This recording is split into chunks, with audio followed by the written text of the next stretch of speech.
কিয়ামতের দিন রাসূলুল্লাহ সাল্লাল্লাহু আলাইহি ওয়াসাল্লাম থাকবেন সবচেয়ে ব্যস্ত। পুলসিরাত, মিজানের পাল্লা, হাউজে কাউসার একসাথে ছোটাছুটি করতে থাকবেন ইয়া উম্মতি বলে।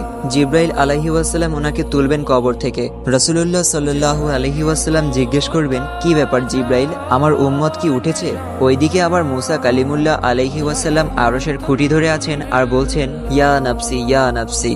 সেদিন ইমামুল আম্বিয়ার মুখে থাকবে উম্মতি উম্মতি, আর সেদিন তার পায়ে থাকবে দৌড় আর মুখে থাকবে আওয়াজ। রাসূল সাল্লাল্লাহু আলাইহি ওয়াসাল্লাম খুব অশান্ত ছোটাছুটি করছেন। হঠাৎ ওনার মনে পড়ে, আমার উম্মত ক্লান্ত, পিপাসার্ত নয়তো, ছুটে যান হাউজে কাউসারে। হ্যাঁ, এই তো পিপাসার্ত উম্মত।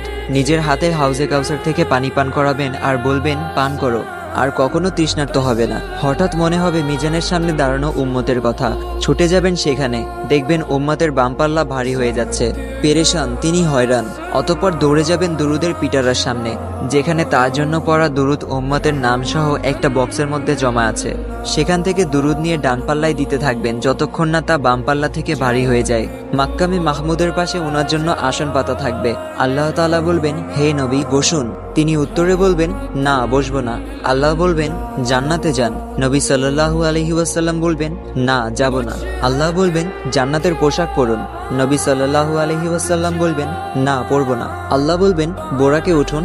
নবী সাল্লাল্লাহু আলাইহি ওয়াসাল্লাম বলবেন, না উঠবো না। আমি চলে গেলে উম্মতের কি হবে? কিয়ামতের দিন মানুষ তার ভাই থেকে, সন্তান থেকে, পিতামাতা থেকে পালিয়ে বেড়াবে। কিয়ামতের দিন এক রাসূল সাল্লাল্লাহু আলাইহি ওয়াসাল্লাম ছাড়া কেউ কাউকে চিনবে না। অতএব রাসূল সাল্লাল্লাহু আলাইহি ওয়াসাল্লামের সুন্নত ও আদর্শ অনুসারে জীবন তৈরি করা। আল্লাহ সবাইকে হেদায়েত দান করুক, আমিন।